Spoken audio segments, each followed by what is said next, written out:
Hello, greetings, everyone. Greetings from National Black MBA. We are here with the second segment of exploring a different side of entrepreneurship. We have TechTown, Ms. Dr. Batts, here to talk about and just dive in a little deeper on angel investing. Last week, we had a seminar, a lunch and learn on Thursday, talking about TechTown and giving you guys a lot of background and the foundation of angel investing. I want to give you a little bit of background about Dr. Batts. Dr. Batts has over 2 decades of experience analyzing business opportunities, developing and implementing strategic plans, and managing their operations and compliance processes. As the Director of Growth Capital for TechTown, Detroit's entrepreneurial hub, Dawn secures and aligns resources that help Detroit-based entrepreneurs achieve the vision and goals of their businesses. She also manages the Catalyst Angel Program, which trains, mentors, and engages emerging underrepresented angel investors in the Great Lakes region. She extends her work as co-founder of Commune Angels, a diverse community of investors who seed scalable consumer, enterprise, and life science companies that transfers lives. Dawn serves on a variety of local and national nonprofit boards. She currently serves as the director on the Michigan Early Stage Venture Investment Corporation Board and a board member of the Angel Capital Association. Dawn has a BA in accounting from Michigan State University, her MBA from Ross Business School, and a PhD in anthropology from Wayne State University. Welcome, Dawn, to the stage. Thank you, Chandra. It's my pleasure to be here again for the follow-up conversation. Although we will cover some of the same information for those who could not make it last week, we do have a new guest, which we will talk about momentarily. But before that, I want to just give you a little bit more background around what I do and why I'm here. So as Chandra mentioned, I am from TechTown Detroit, located in the city of Detroit. TechTown is the entrepreneurial hub of the city of Detroit. We help both small businesses and tech-based businesses grow their business. And we've been doing that for over 2 decades. So we're pretty proud of the work that we do and that we've done. And today what we're going to talk about the Catalyst Angel Program, which is another way that we have shown our commitment to entrepreneurship and making sure that we're bridging the gap in our ecosystem and the Great Lakes region. So again, thank you for having me. I am so glad to be here. What I want to do before we get started, I always like to start with the quiz. Sometimes people come and they think they're just going to get information, but we're going to get information as well. So if we can, we are going to launch a poll, and all of you should be able to see there are a few questions that we have for you. So if you take some time and go through those questions, there are 4 questions, and we will go through the responses.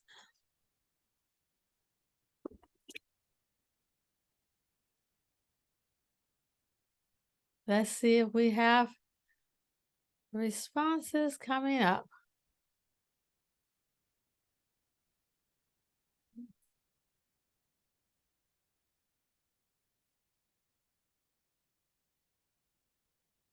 They're rolling in, Dr. Batts. Oh, good. I cannot see them on my side yet. Okay.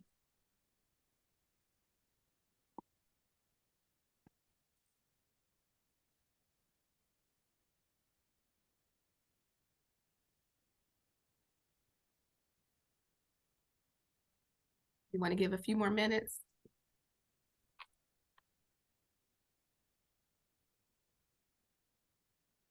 Yes. These are some of my favorite questions, and it also helps help us see where people are when it comes to this, this conversation, and help us guide our conversation as well.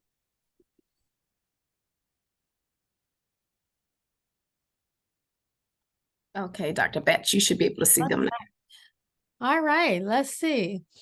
So the first question is, what asset classes do you invest in? What asset classes do you invest in?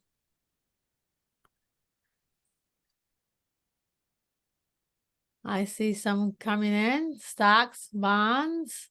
Mhm. Okay. Stocks and bonds are the common choices, which is what we see often. A lot of people begin their investment journey through their jobs. And oftentimes, stocks and bonds, or really mutual funds, are even more common. And then, of course, with a lot of the new platforms, people are now able to invest in stocks, using technology without necessarily having those formal bank, brokerage account. So these are very, very common. Hmm. Chandra, you want to read number 2? The question? And the response? I only see the first one. Okay. Oh, if you scroll down. Okay, got it. All right. So number 2, have you heard of angel investing before today? That's a great question. It is. And they say, yes, that's good. I That know is it's good. very high. It's 92%. That is good. So oftentimes, angel investing may or may not be a conversation, particularly in the Black and Brown community. So I am glad to hear that that conversation is elevated. I'm going to read the third one, and you can read the results. Okay. What are the considered criteria for an individual to become an accredited investor?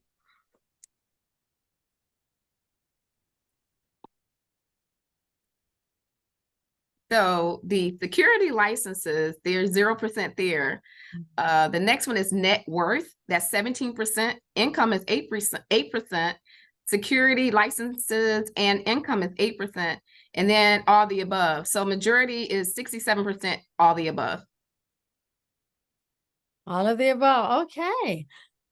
I love this conversation. So it is all of the above. So we have a group of investors on the line. Right. So the security license is something relatively new, and it's under the sophistication rule, where there are 3 licenses that are considered as an accredited investor. And those licenses are license 82, 7, and 65. Net worth has been there for quite some time, and net worth is defined as $1 million, excluding your primary residence. So take away your primary residence, and if you have net worth of $1 million, then that would be considered accredited investor.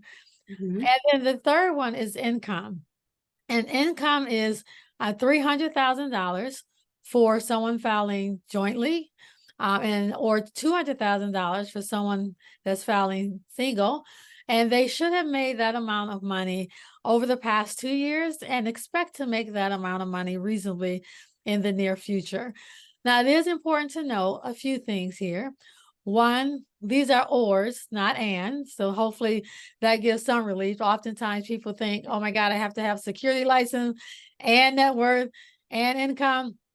These are ors. So if you have any one of these 3, then that is considered a credit investor according to the Securities and Exchange Commission. It's also important to note here the difference between a accredited investor and an angel investor. We're talking angel investing, but we're also talking about accreditation. So I like to make that clarification, for those who are following the conversation. And all angel investors are not accredited investors. That's a great point. And all accredited investors, of course, are not angel investors, but accreditation is a consideration for many early stage startup companies that's looking for investments because of some of the rules, because of some of the additional reporting requirements if the investor is not accredited. For this program that we're going to talk about momentarily, the Catalyst Angel program, accreditation is also a consideration. And the last question, I will read this one, and if you can give me the drum roll, I always like this Okay. question. And I'll tell you why. How Okay. many angel investors do you know? Hmm. So the first one is 25%, none. The second one is less than five, which is the highest percentage. And then you have zero in between 5 and 10 and too many to count. Yeah, I like this because I often say angel investors do not walk around with wings. Like, how do you know? Oh, You funny. probably you probably know a lot more than you think you do. Mhm. But they are sometimes it's difficult to find. More importantly, if you can imagine for founders, sometimes it's difficult, but even for those who's trying to understand and start their journey, where do I start it? How do I start it? Who do I ask? Who can I call? Well, that's why we're here, because we want to make sure that you understand what it is. And we want to make sure you understand for those who are in the Great Lakes region who meet the criteria that we can talk about shortly, that we have a program to help you start your journey. So with that, I would actually like to I'm going to end your poll. thank you. Oh, I would actually like to bring our guest, our guest for today, which is Talana Johnson. And the reason why I asked Talana to join us, it's a couple of reasons. She's just a cool person. That's right. Yeah. So I always like to surround myself with cool people. She's a cool person, but also she is a member of the National Black MBA, and the Detroit chapter. So of course I have a even more special love for her, being from the D. But she's also, she participated in the Catalyst Angel program. So I thought it would be very helpful and insightful to talk with her about her journey and some of the things out of the Catalyst Angel program. So welcome, Talana. Thank you, thank you, thank you. Can you just give, the audience a brief overview of your background? Well, I have been a member of the Black MBA since about 1997. I am a lifetime member, and I started participating in activities in Michigan about 15 years ago when I relocated from Tennessee. I've spent my career with General Motors, and that's where I continue to be. But I was really interested in this program to get a better understanding of other ways to diversify some of my investments. I have been participating in the 401k since I started work because I was adamant that I would retire at 55 and nobody was going to tell me no. So that's always been a priority. But you get to a point where you want to know what else, what's next. I'm doing this, but what can I do more? And that was one of the reasons I was really interested in the Catalyst program. Thank you. So she just answered all my questions. No, no, no. right. No. So first of all, thank you. I mean, lifetime member of National Black MBA. I was going to ask you, what does that mean? You're so young. So does that mean the life that you had or the life going forward? But you've been in it for over 25 years. I mean, that's pretty impressive. But it also That's what it means to us. right. It also just speaks to your commitment, as well as the importance of an organization like this. Not only after you get your MBA, like what's next, but also, being able to access programs like the Catalyst Angel programs because of those relationships. So, which goes to my next question. So, I recall in January, the first or second week, shortly after the holiday, we had a National Black MBA Detroit info session, thanks to the president, Loren there, Williams. And she pulled that together, and we had, probably about 20 plus folks on that call. Prior to that, what were your thoughts about angel investing? I really didn't know what it was. I heard the term, but as far as I know, I didn't know any angels. There was no one in my circle who was talking about angel investing or promoting what it was. I think living in the Midwest, we don't get as engaged in angel investing. You have friends that are selling rental property or renting houses. You have friends who are investing in their corporate retirement plans. But outside of that, I didn't really have anyone in my core network that I knew that was investing. Yeah, and that's important, particularly as people begin to start their journey, because we hear things like Uber, right? We hear we've heard of companies like Netflix, we heard of companies like Google, and I think sometimes we may not either understand or fully recognize these are the type of companies that that actually started with angel investing. So many of them started with angel investing. So those type of companies, like, how do you get into those, what we call a deal, prior to prior to to learning about angel investing, or if you're not, if you don't have that network, or you're not hearing about it. So this is why it's important for us to raise the awareness, around angel investing is a thing. All of these companies, a lot of these companies, need angel investing or need investment, and angel investing is often the first, type of investment after your family and friends, so angel investment. So yeah, so you didn't know or hadn't heard much about it. You heard the term, but it was like, how do I get involved, or how are you talking about that? So why did you decide, angel investing, or to join the Catalyst Angel program? You alluded to it earlier, but what really pushed you to say, okay, I'm going to try this? Because there are a lot of things that come to us these days. What made you say, yeah, I'm going to pick this one up and I'm going to try it out? I had been a part of a small group of investors, and we were looking for opportunities. And at that time, it was more in, flipping houses and doing different things. But I was able to really get to understand a little bit better, how groups of investors work together. And I was able to use that knowledge, but also my interest in wanting to know more about, again, diversifying. How do we invest? What can we do different? How can we, do more? And I thought the angel investing could be one of those avenues based on the info session that you had. Yeah, you just mentioned a couple of key pieces. One is group investing. So obviously you can invest it, as an angel investor by yourself, but it is a group sport. We do believe that there is some power in investing with others. There are people who may have a different skill set. Your background, you have product development, you have automotive mobility. I know how to drive the car, very well, but don't ask me anything, much about some of the details of mobility, or that space. So I think all of that, it enriches the experience, because you do have to do that due diligence. You do have to do some of those other things to make sure that the investment is less risky, because we all know that it is risky. So you took a class, you took 6 classes, actually, at least 6 classes, through the Catalyst Angel program. You completed those courses through Angel Capital Association, Angel University. One of our grant partners, for this program. What were some of your key takeaways? Um, like you spoke about the vetting of the businesses, understanding how to vet a startup, what's important, what are you looking for, and then how to really set expectations for risk and reward, because there's going to be some risk and there can be, in some cases, rewards, but really understanding what that means.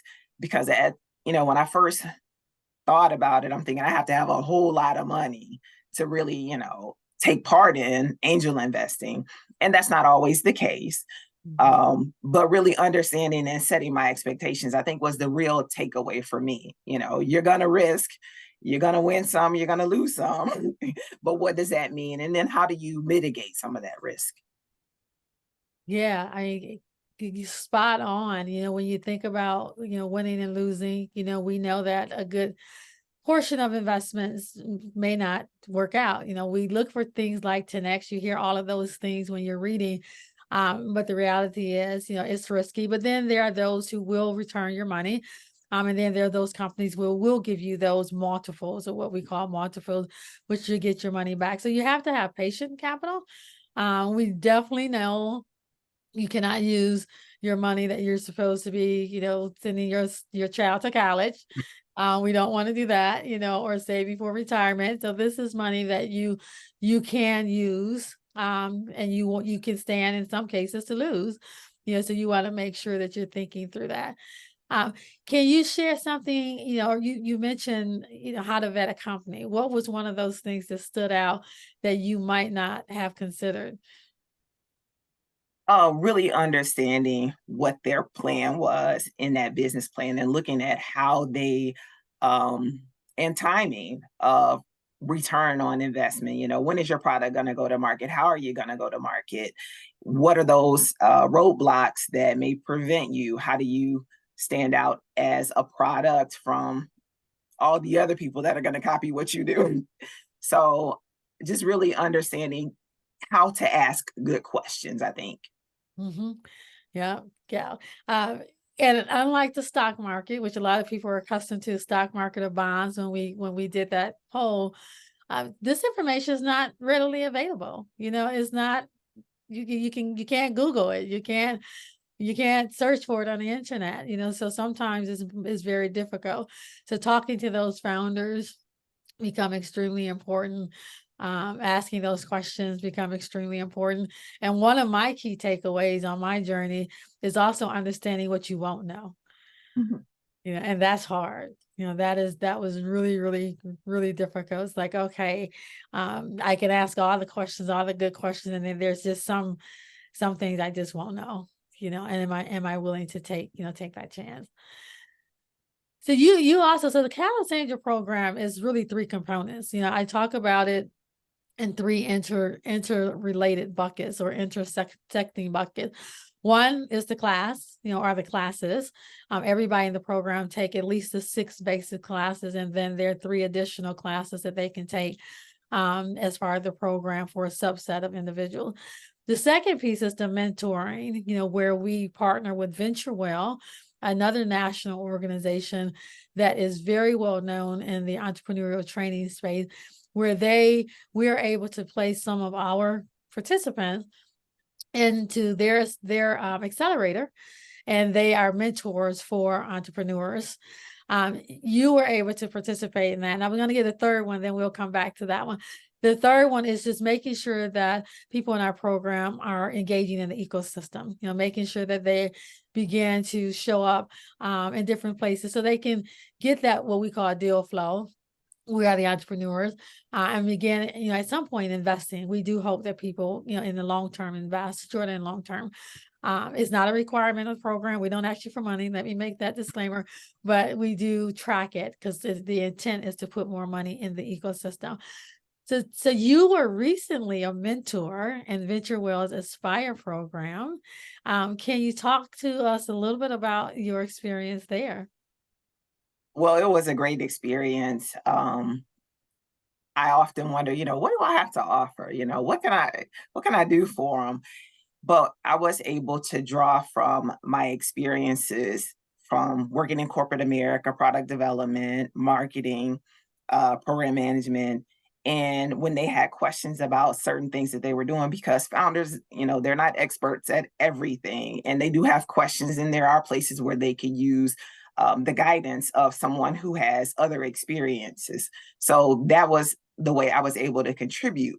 But the thing that I took away was really learning, what's going on in the ecosystem as it comes to folks running businesses or wanting to found businesses that are going to help the environment. And I thought that that was really interesting, and especially as we make a move from our petrol ICE vehicles to battery electric vehicles and some of the other things that I see at work. I think the other part was the camaraderie and the networking with some of the other mentors, understanding what they're doing, how they're doing it, and what circles they're moving in, how to engage and get started. I think that that was a key takeaway for me. Yeah, that was a lot of nuggets there, so I want to unpack them a little bit because you Okay. kind of threw it out there. I'm like circles, okay, what are you talking about here?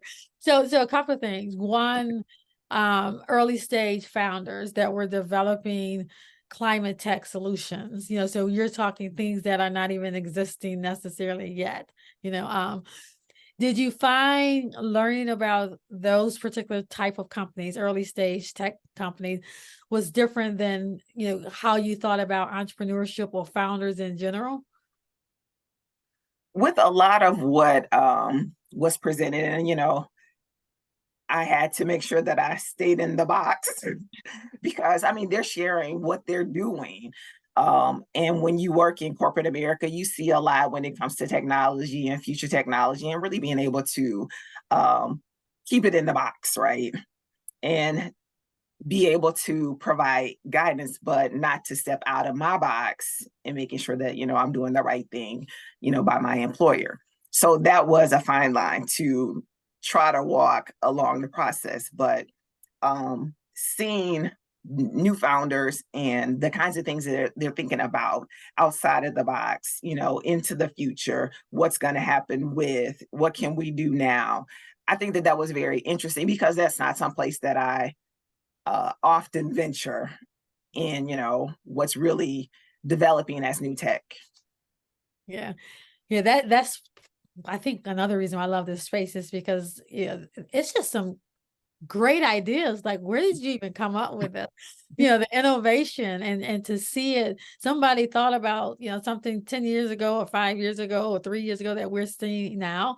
And to be in those conversations, and help guide them, which for me was a little different too, because I was very familiar with small businesses. I was very familiar with brick and mortar.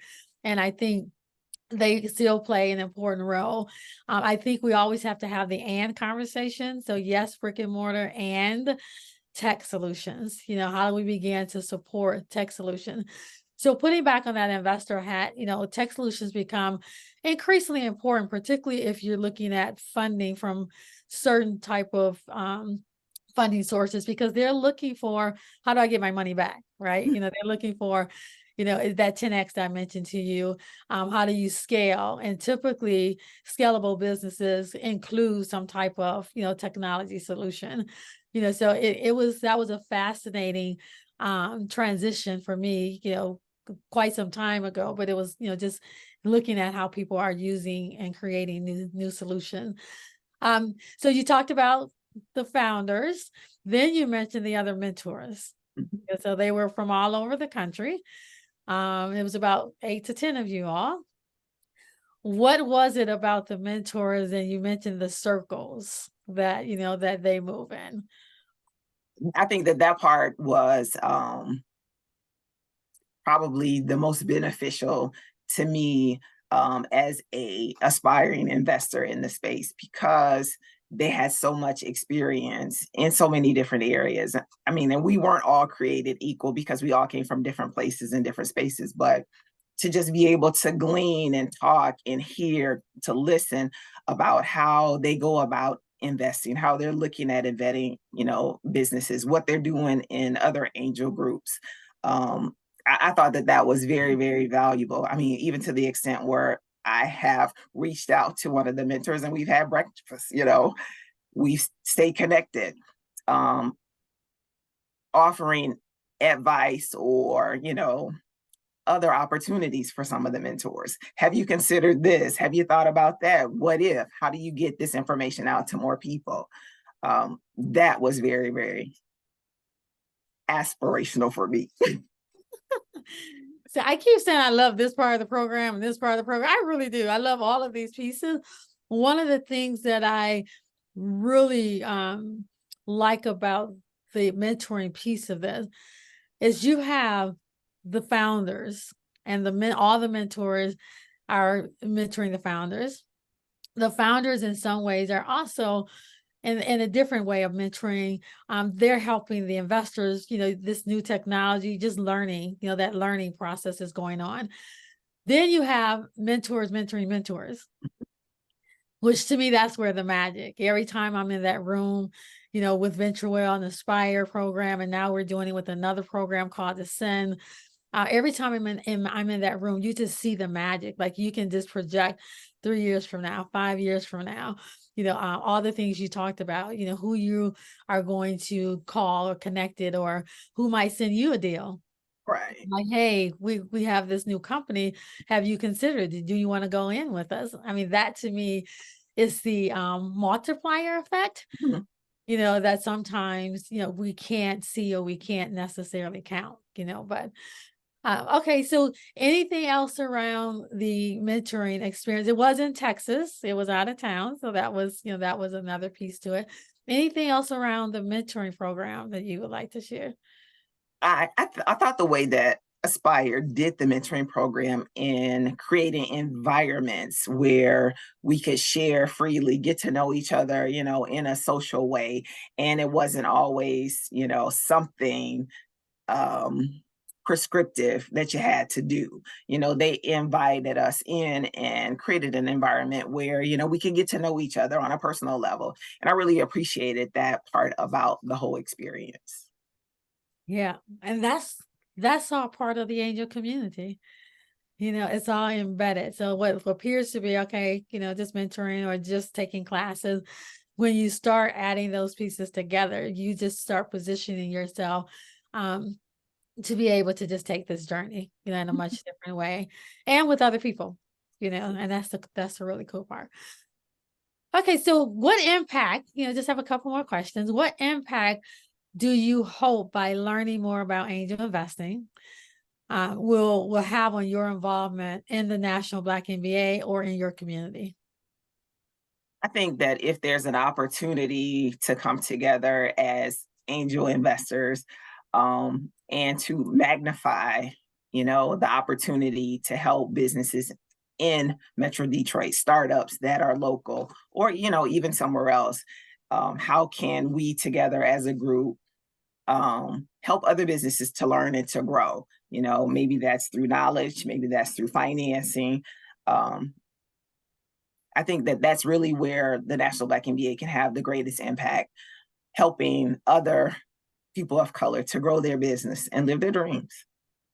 Yep, and every business need usually some funding. Well, it does need funding, whether it's funding through revenue, which we hope that we're always focused on funding and growth through revenue, um, funding through traditional sources. Oftentimes with some of the traditional sources like banks, for tech startups, those are not as attractive because tech startups, they don't have collateral.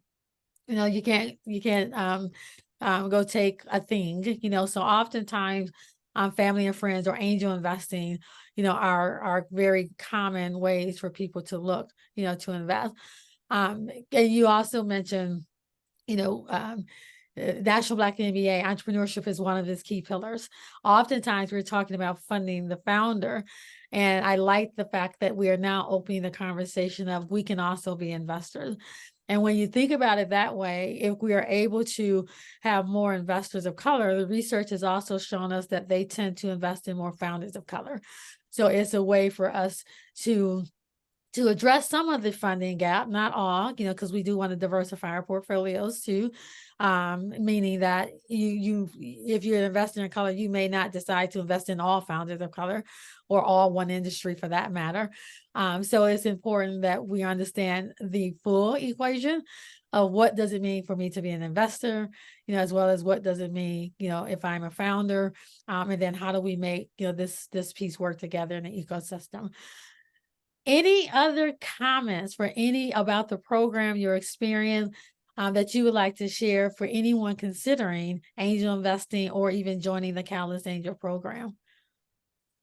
I think that the one thing I would share is the time of day may not always be the best for every day because sometimes work gets in the way, as the classes are scheduled. But whatever you can do to be present so that you can get the most out of the experience, because there were some days when I was like, I'm gonna have to go back and watch the replay because just there were other things going on. But you have to really be committed and be present so that you can get the most out of the experience. Yeah, and the good news is we're actually testing out, or the Angel Capital Association is testing out for this next group of classes, a 5 o'clock time. Because people are at work. It used to be 12 to 1. They're all virtual, so that makes it convenient. They're recorded. So that makes it convenient. So this time, classes are starting September 19th. And they will be from, starting at 5 o'clock. So take into consideration for those who, hopefully make it a little bit easier for that. Well, good. Well, thank you for sharing. I'm going to share a little bit more about the program. Sometimes people like to see it, even though we talked about and we were able to speak about most of the things about the program, but I will spend just a few minutes talking about going over some of the key elements of the program. I like this slide. Although we mentioned these are just some common or some companies that receive angel investing. Many of them are very familiar with, to you. You have Amazon, you had Netflix, Uber. There are also some that I really like to point out because they may not be as familiar. But Oya, FinTech Apparel, it is an apparel line that is, it has an African American founder. And they are creating a technology that goes into the apparel to deal with some of the things that women have to deal with, when they're trying to exercise, like sweating and some other things. So they're a really cool company that you should check them out. They do have, things that a website and a line of product. Aja Labs is another interesting company that's looking at plant-based hair. So there are some really, really cool and really forward-thinking solutions out there, that has received, angel investing. Of course, we met Talana, and I heard all of that. Just by way of context, we've been at this almost 2 years. September 30th is our anniversary for the program. We have 3 years to meet our goals. And those goals are, we're looking for 200 Black, Latinx, and or women investors. We do look at accreditation. We say about 2 years or less, but what we've learned is there's some people who fell into angel investing, but didn't really have that level of support or that level of content to go with their experience. So they too would like to learn more in a more formal way. So that we look at that on a case-by-case basis.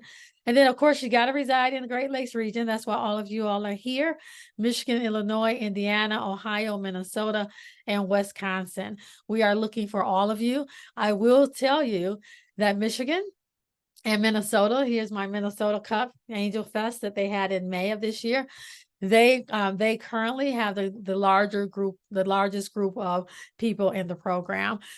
So we are calling out and looking for Illinois, Indiana, Ohio, and Wisconsin. We definitely want you involved. Why do we do this? We talked about that, but we also hope that over time and over the course of us doing this work, that there will be 50 projects that have total investment of $37 million. Now, let me clarify that. I said earlier, we do not require or ask you to invest in. We have no companies for you to invest in, or through the program, we do not. But what we're saying is, by having this experience and starting your journey, that people will begin, or participants will begin, to invest in companies in the short and long term. We ask you to report that when we do a survey, just so we can report that on our grant. This is a federal grant, so we do report the outcomes that we intended to meet. The 37 million sounds like a huge number. We're saying that if you, for example, did 5,000 in a company, but that company was raising 2 million, we're counting the 2 million, not just the 5,000. So the projects themselves would be, 37 million. So hopefully making a dent, in the ecosystem by putting more money or having more money available to fund early stage startup companies. We talked about the objectives. There's one I do want to point out. One is obvious, the capital and the ecosystem. The other one is, we do believe that by doing a program like Catalyst Angels, by having more underrepresented angels in the community, that we can reduce the generational wealth gap in underrepresented communities. And that goes a little bit to what I talked about with the equation. Yes, we need to fund founders. We also have to make sure that there are investors, that sophisticated investors that can fund and reap the benefits when there is a founder that's doing well or a company that's doing well. We want to make sure both sides will benefit. What do we ask from you? Or I should say, what's some of the benefits? We talked about angel investing, mentoring, and connecting with other angel individuals or angel groups. And there's no cost. We didn't say that. There's no cost to participate in the program. We do have expectations, though. Those expectations are complete the course. They're really good, really dense, but really good information. And then participate in your local ecosystem activities and some of the national things that we're doing, or just in the entrepreneur ecosystem in general, not just what we're doing. Share your experience with others, and then report your investments during the program. Here are just a peek of the classes. You've been hearing classes. What are they? I wanted to give you just a little peek into what the classes are. Risk and angel investing. How do you build your portfolio and look at return? Due diligence. Every time I talk about that, I say it 3 times because it's still important to do due diligence. Term sheets, what are those terms, with investors or between investors and the founder or the company? And then how do you value this thing? How do you value? Because valuation sometimes is art and science. And a lot of people try to understand and need to understand, what does valuation look like? Here are the other classes that I spoke of. We actually broke the board class into 2. So this is all through Angel Capital Association, Angel University. So it's things like capitalization. That's that table, that spreadsheet that has all of the investors. What does that look like? It's really important to understand, what does a good and clean cap, we call it cap table, look like? And then how do you exit? What are those strategies? That's why angel investors do what they do. It is not philanthropy. It is intended to get some money back. And then board, if you're on the board of a company, or early stage startup company, what should that look like, and what things should you add? So those are just some of the classes, and I'm going to stop sharing so we can take some questions.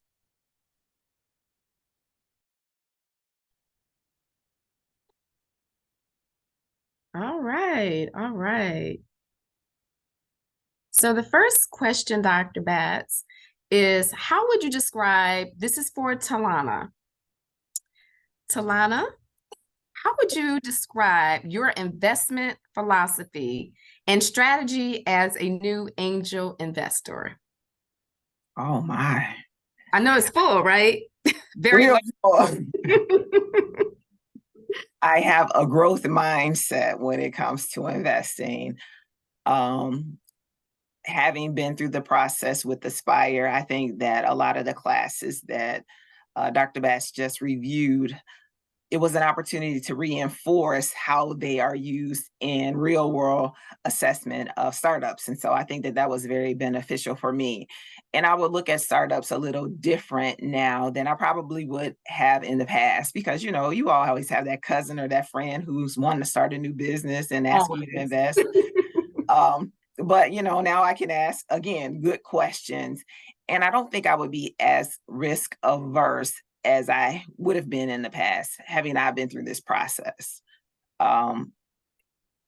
Because I do have a growth mindset, as Dr. Bass said, for public companies, there's a lot of information available. I mean, you can look at data, you can look back, and you can kind of project what you think, for it. But for startups, that doesn't exist. So it's really about relationships and trust. Yeah, those are really key. The next question is either one or both of you all could respond. What methods or resources do you use to source potential investment opportunities? Yeah, I'll start with that one. I do want to add to what Talana said. It takes time to develop theses, often what we call theses, your investment theses, like what do you want to invest in? Sometimes it takes time for people to do that, and we encourage them to take their time. Sometimes people are industry agnostic, meaning it doesn't matter industry. Sometimes people lean into their own skill set. So for example, if I'm in the financial business, I might like fintech, because it's something they're comfortable with.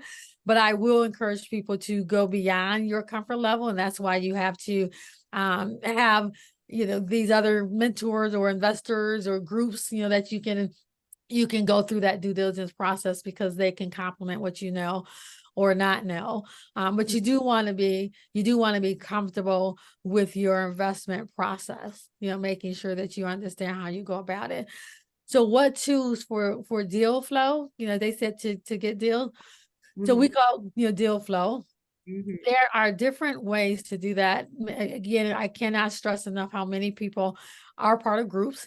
So when you are part of a group, an angel group or angel network, they usually have a full process of how often they bring in companies, what the due diligence look like, how do you participate in due diligence. They have pitch meetings on a regular basis where the founders come in and they pitch. So that's one, because with that group, members often bring other, or potential founders. Then you have something called with deal flow between groups. So if I'm investing with this group, I may reach out to a group that I think is interested, and then they may look at that company, and vice versa. They may send someone to you and say, "Hey, we're not interested, but it looks like they align with what you do." So you have that. Then you have places like the Angel Capital Association, where there's over 250 angel groups that you can tap into, and probably over 15,000 angels. That you can tap into. They have an annual summit. So you have different places. And once you in the industry, then, people will tell you. And then lastly, but definitely not least, once founders know that you're an investor, they will find you.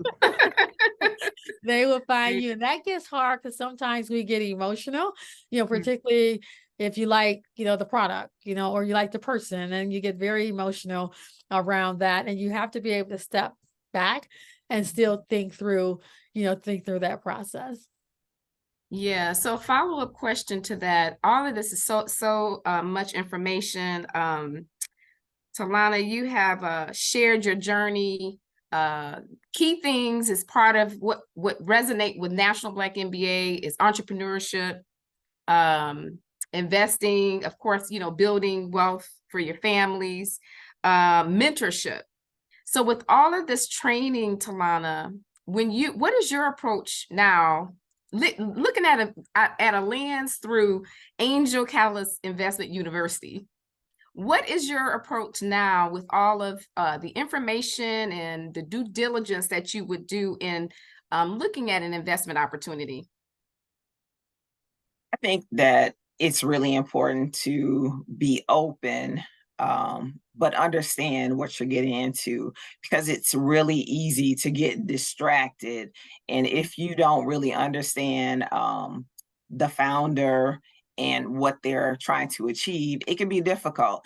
And I think that sometimes we act like we're from Missouri, we want to see it, and you can't see everything. So you have to, again, build a relationship of trust, so that where you're investing your money.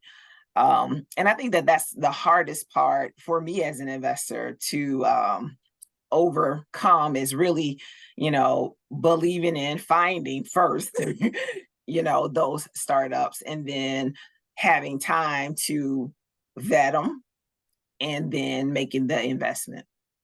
Mm-hmm. So I'm going to switch it over a little bit. Dr. Batts, you've been in this space for a while. There is no perfect formula for an angel investor. So knowing some of the different challenges that some angel investors may have, what are some of the things that you would recommend? How do you handle some of the situations, or someone would handle a situation with an investment that deal that went wrong? It depends on how you define wrong, right? So there are a couple of key things you look at in the beginning, even when you don't have the information. You're looking at the team. You're definitely looking at, Talana talked about the trust, the team. Are they the right team for this solution? Is this the right solution for this time? Is it scalable? Meaning, is the market growing? Is there a market for it? If the market is decreasing, then, you definitely want to ask those even more questions, or just say no. So there are some key and core things you want to look at so that you can minimize and de-risk, your investment. then after that, you want to make sure you're developing the relationship with the company, because the angel investing is more than about the money. It is about the funding, sure enough, the skill set that you can bring. Talana talked about what she was able to bring, all those years of experience helping, people understand product development, marketing. That's really key to angel investing as well, because you can help guide. You're trying to make sure that company is successful. Correct. But you want to make sure that whatever you can, sometimes it's also introducing them to other potential angels or other potential resources that may or may not be money. So when you think about money is, you need it for something. And whatever that something is, can we help them with that? Sometimes people need to understand, how do I grow my human resources? Where do I find, certain people, or do you know someone with a skill set? So I think that is also key, if you go in understanding that and how you can help them succeed. And then there are times where it just doesn't work out for many reasons. It could be it wasn't a good market and you just didn't know it. In those cases, you hope that you have the relationship with the founder, or you want to have the relationship with the founder, so that you understand that going along the way. Ideally, you have the relationship with the founder where they are giving you some level of reporting. It is not necessarily an automatic in angel investing or any of these those spaces. There are some legal rights, but it depends on the terms, which is why term sheet. So it just really depends. But hopefully you have that relationship where they're letting you know how things are going.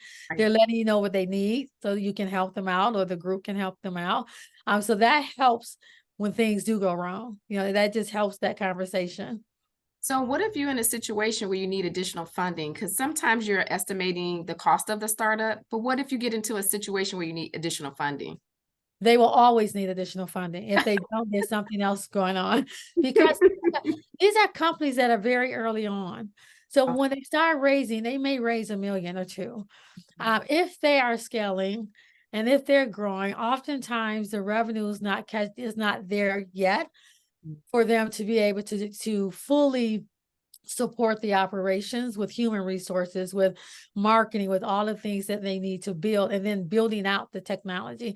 So they usually come back, and it's called follow-on funding. Now you have to make another decision. Do we follow on what we've already done?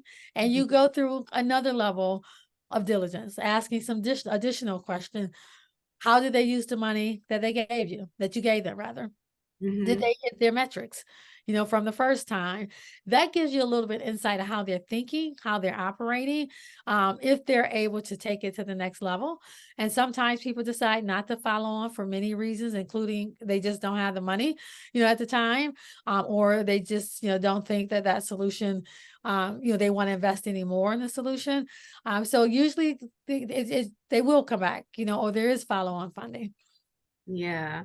Yes, So and I was just gonna follow up with, what she shared, because you also have those startups. Again, they may be very good at the technical aspect of what they're starting, but they don't have, the HR skills, or they don't have the financial skills, and they could be, spending money where they don't need to.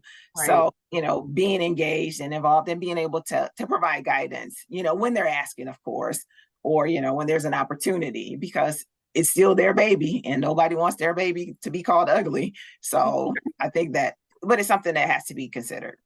Right. So, Talana, this question is for you. You had an opportunity to get exposed to this amazing program for angel investing. So, what's something that you took away from that experience that you reflect on today? The relationships, again, I was introduced to some what I would consider fabulous startups. I didn't see anything that I didn't think couldn't work somewhere at some time.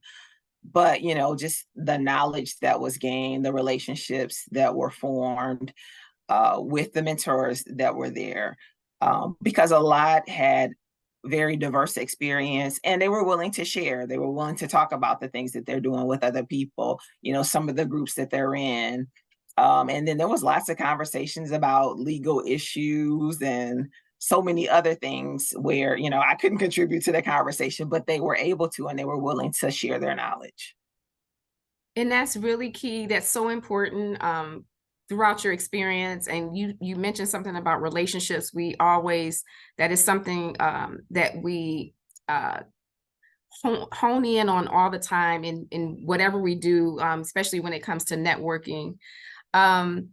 One of the things that you mentioned about the relationships, can you elaborate on the mentorship part of the relationship, going through this program and the experience that you have went through? For me as a mentor, I made myself available, you know, at the times that were required, but there's still some of the folks that send me emails, or if I see something that I thought could be a benefit to them, I'll send them an email or send them a note, send them a link. Um, I think that it's good to maintain relationships not only with the founders, but also with the mentors, because the founders, they will need money, but Mhm. there are also opportunities there. You know, everything's not going to work out, but there may be some that, you know, align with my values that I want to invest in, and I think that that experience opened that door for me.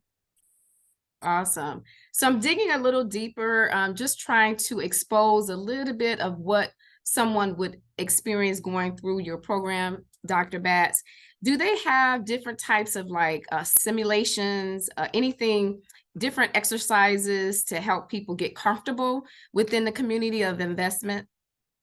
Yeah, it's hands-on. So the classes are the classes, and of course there are things like case studies. All the classes are taught by, experienced angel investors. So you get that insight in class as well. Mhm. Um, and then the mentoring, we have limited slots for the mentoring, piece of this. That's I should say that's officially part of the program. We are now getting emails and requests from other organizations asking us, do we have mentors? So we're able, to connect our, participants to, other places that also look at entrepreneurship to get that hands-on. So it's really hands-on. Then that third piece that I talked about, the ecosystem. So for example, the Michigan Angel Summit, is happening on September the 18th. So if you're in this program, we will pay for the registration fee for you to go there. So again, you can continue to connect and get that relationships, with other angel investors. You get more information, and that's critical. In Minnesota, Groove Capital and I can't remember the name of the other organization, but they put on the Angel Fest in May. So if you're in that area, that's somewhere where you can go. So making sure you're connecting to what's already happening, is that hands-on experience. Okay, last question. After completing the TechTown program, Talana and Dr. Bax, you can chime in. What would someone experience as an alumni? I know the journey doesn't just stop with the program and after you leave. What does that look like? I think you just have to be intentional about what you want, and then how to get there. Dr. Batts is a fabulous resource, and she can introduce you to those networks. When I was away as a mentor in training, her name came up many times because she's a part of that ecosystem and she knows those people. So I think just really being intentional about expanding your network and leveraging the resources that are around us. Yes. I would add to that the program is ongoing until we end the grant, which is in Okay. 2024 September, right? So some people will go through the classes now. It might be 6 months down the line where there's an opportunity to do a mentor, be a mentor. So it's not, go to class and mentor. We just send out through our newsletters, or sometimes, depending on what we're looking for, and I know the backgrounds, then you might just get an email like, hey, are you available? And so we just try to make sure that we are staying in touch with what's happening and Mhm. letting people know what's happening so that they can engage, throughout the next year and a half now, a year, a little over a year now. Yeah, this has been so awesome. Just to recap really quick, Talana took some classes. Everyone's going through the TechTown Angel program. Truth, You don't have to be a millionaire. High, low risk, of course. Go to market, scale up, a lot of the buzzwords that we use, business terminology, and what you don't know risk, right? So this is an amazing program, Dr. Batts. We are very grateful for this activation and partnership with you. Our goal is to expand our entrepreneurship space. This is a space in the water we have not dipped in, and I'm very excited about it. Just to remind everyone, the 5 pillars for National Black MBA are entrepreneurship, lifestyle, leadership, career. Did I miss anything? Career, lifestyle, leadership, and entrepreneurship. This is very top of our priority, entrepreneurship. So lastly, Dr. Batts, you talked about how many people has gone through the program last time. Can you repeat to let people know? And what reach are you trying to get to by 2024? Yeah, so we are at 120 folks. Actually, I think it's a little over that as of today, earlier today, but we're at 120 people officially in the program. Our goal is 200 by September 30th, 2024. And that is amazing. Last plug, I want to say, Talana, thank you for your journey. I did not realize, and I know you personally, I did not realize you were with this organization since 1997. And we won't say the age of that. But as a lifetime member, thank you for being part of our journey. We always like to tell everyone it doesn't end. It starts with LOT program, undergrad, grad, senior entrepreneurs, senior professionals, corporate partners. The journey never ends. So with that being said, we will be in Philly in a couple of weeks, September the 12th through September the 16th, and at our national conference. And we hope that everyone on this call or out there in the land of LinkedIn will see us in Philly in 2 weeks. Thank you again, Dr. Batts, for the partnership. And thank you, Talana. And everyone have a great night. Thank you.